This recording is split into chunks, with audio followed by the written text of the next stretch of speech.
Supreme court ने जब जो सुप्रीम कोर्ट के वकील किसानों की तरफ से जो वकील थे उन्होंने कहा कि किसान इस कमेटी में शामिल नहीं होना चाहते, किसान चाहते हैं कि कानून रद्द हो। लेकिन सुप्रीम कोर्ट ने कहा कि हमें कोई भी शक्ति रोक नहीं सकती है कमेटी बनाने से। तो कैसे देख रहे हैं आप नहीं इसको? देखिए, सबसे पहली बात तो ये किसानों की तरफ से याचिका डाला ही नहीं गया था, ये एक जनहित याचिका था। ठीक है। दूसरी बात, सुप्रीम कोर्ट ने जो कमेटी गठित की है, बिल्कुल सुप्रीम कोर्ट को अधिकार अपना कमेटी गठित करने का, और 4 सदस्य जो कमेटी गठित किया है, सुप्रीम कोर्ट का फैसला, सुप्रीम कोर्ट का आदेश, सुप्रीम कोर्ट का जो सलाह है वो हमारे सर आंखों पे। लेकिन जो 4 सदस्यीय कमेटी जो गठित किए गए, उनमें से 3 तो ऐसे हैं जो सरकार और बिल की सिफारिश में बात करते थे। अब गुलाटी साहब खुद ही बात करते थे ये बिल को सिफारिश लागू किया जाए इस बिल के, और स्वामीनाथन आयोगों की सिफारिश को वो नकारते थे हमेशा से। जो ये सरकार ने भी कई पॉइंट को, स्वामीनाथन आयोग के कई पॉइंट को नकारा है। देखिए बात क्या है ना कि सुप्रीम कोर्ट के पाले में गेंद फेंकने से केंद्र सरकार को छुटकारा नहीं मिल जाएगा।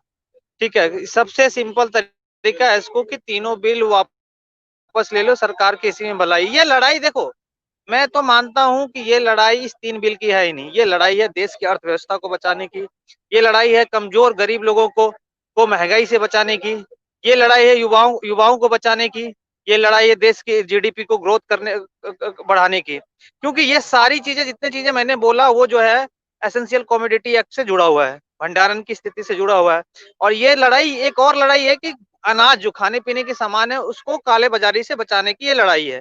क्योंकि आप जब भी भंडारण करोगे तब तक भी बाजार में, मार्केट में उसका जो है कि दाम बढ़ेगा, और दाम बढ़ने से काला बाजारी शुरू हो जाएगा। आप आपने 2014 में सुना होगा कि एक दाल का रेट अचानक मार्केट में बढ़ गया, और उस समय जो कंपनी ने किया था, महिंद्रा एंड महिंद्रा ने, जिसका कि जीप बनाने वाले, कार बनाने वाली कंपनी का दाल से, अनाज से कोई लेना देना नहीं था, उन्होंने ये स्टोरेज किया हुआ था। जब हंगामा हो गया तो तब उन्होंने जो है बाहर दाल को बेचना शुरू किया, और 300 रुपया किलो के। और ये दाल में जब ऐसी हो गई स्टोरेज होने पे, तो आने वाला समय में बताओ और क्या क्या होगा। और दूसरी बात देखो, मान लेते हैं कि अब कुछ भी एग्जांपल ले लेते हैं, कि हम मक्के का ले लेते हैं, बजाज जो जो हमारे भारत में असहमति का, और जो तुम्हारा समानता का जो है नियम है, और समानता इस हद तक है कि अगर आप 100 ग्राम मक्के का पॉपकॉर्न बना के मॉल में बेच दें, सिनेमा हॉल में बेच दें, तो 150 रुपये में बिकेगा। ठीक है। सरकार की इकोनॉमिक सर्वे कहती है कि 8,500 रुपया महीना, 8,600 रुपया महीना भारत के किसान के औसत आय है महीने की। और 8,600 रुपया महीने वाला बच्चों को एजुकेशन दे, या फिर अपने अपने पेट पाले, या फिर वो 150 रुपये का पॉपकॉर्न खरीदा। अब देखो यहाँ पे असमानता की बात कैसे आ गए। फसल किसान ने उगाया, 6 महीना मेहनत करके बेचा किसान ने, लेकिन किसान की ये औकात नहीं है कि वो जाके 150 रुपये का पॉपकॉर्न वहां से जाके खरीद के खा सके। ये सारी चीजें जो है ना,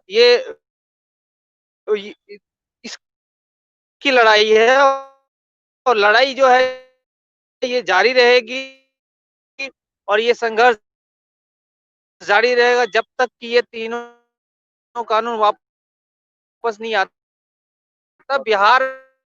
में बिहार में मैं बिहार से ही हूँ, और आपको पता होगा। और जो है कि बिहार में कानून ये कानून 2006 से लागू है। बिहार में ये कानून 2006 से लागू है। और बिहार और सरकार की सर्वे कहती है, मेरी नहीं, मोदी जी का सर्वे द्वारा जो कहा गया है, बिहार